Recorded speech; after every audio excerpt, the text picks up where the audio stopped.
So Adrian Newey has signed for Aston Martin. That is old news now. It's been going on for a long time. But the rumours were abound about him going to Ferrari initially when this whole story broke that he was going to leave Red Bull. And in fact, Ferrari have confirmed, or at least Fred Vasseur confirmed, that they spoke to Adrian Newey, that they wanted to get him on board, but apparently they did not align their values. And what I read from that is that Ferrari were wanting Newey as an out-and-out designer, and Aston Martin have effectively offered him a designer-owner kind of role at Aston Martin. So that's something that Ferrari were not willing to do. Can you imagine Newey being a part owner of Ferrari? That's sacrilege. That would not be allowed in Italy, I'm afraid. But according to some, Ferrari have made a big mistake with this. They've been very short-sighted to miss out on Adrian Newey. So let's have a look what's been said. Full article on the F1 Chronicle as always, guys. 1992 world champion Nigel Mansell thinks that Ferrari were short-sighted to not chase Adrian Newey more stridently. Newey, who Mansell suspects will get more energy from his calling as a Formula 1 designer by leaving Red Bull, ultimately opted to move to Aston Martin for 2025. But specialist media sources in Italy note that negotiations only broke down between Newey and Maranello because of the 65-year-old's reportedly excessive demands for influence and money. I think the fact that he's gone to Aston Martin is so wise because he won't get caught up in the politics of Ferrari and the hype that goes with that, said Mansell, who raced for Ferrari between 1989 and 1990,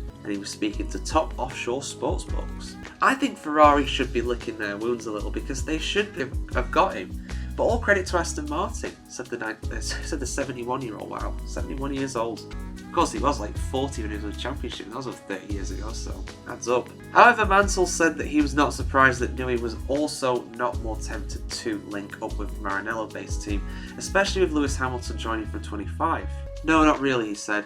As soon as I heard that Ferrari were balking at a possibility on the wage bill that Adrian Newey wanted, I think that was short-sighted of them. They've lost an opportunity because whoever gets Adrian Newey is almost assured of having a fantastic few years, Mansell continued. I think Aston Martin have done something very special in securing his services. I think what he can do at Aston Martin could be his biggest achievement to come, because I think he could turn them into a team, turn the team around very quickly. And Red Bull, they've already just demonstrated that without him, they've lost their dominance. All absolutely true. I absolutely agree with that. I feel like with the regulation change coming up in 26, Aston Martin are even a dark horse. I mean, I think they should be one of the outright favourites, really, to be honest. I wouldn't even call them a dark horse. I think that's doing them a disservice. Another former F1 driver, Ralf Schumacher, whose brother Michael won 5 consecutive world championships in red, agrees that Red Bull will continue to struggle without Newey. I have the feeling, perhaps wrongly, that Pierre Vacher is not up to the task, he told Sky Deutschland. He is certainly a brilliant engineer, but he lacks the instinct that helped Newey solve problems quickly and effectively. He seems to be struggling to establish the optimal connection between driver and car, and if Max Verstappen leaves the team, that will be the last link, because in Singapore we saw him single-handedly achieve a result again. I mean, yeah, he is pulling off miracles. Is Max Verstappen, to be fair, in that car. It's pretty clear that it's not the fastest car in the grid, and even the likes of Dr. Helmut Marko have openly admitted it's not. I mean, it's obvious, isn't it? But they're still being honest about it. Yeah, I mean, I think it is a mistake from Ferrari. I mean, it's kind of like, just you've got a God. I mean, I'm not doing myself any favours with this reference, but they've got to use the Godfather strategy. Give him an offer that he can't refuse, and I feel like potentially they should have done that. But then again, like I said in the intro, would Ferrari have allowed Adrian Newey to be on the board of directors, a part owner of the team? Probably not. I mean, I might be wrong, but I don't even know if Ferrari are listed as a thing on the stock exchange in Italy. I imagine they are, but I'm not up with my Italian business deals, guys, I'm afraid. I've got a lot of interest, but yeah, the Italian stock exchange is not one of them. So yeah, absolutely, they could end up regretting it. I mean, if Aston Martin come out of the blocks in 2026 with one of the fastest cars on the grid and Ferrari are not challenging,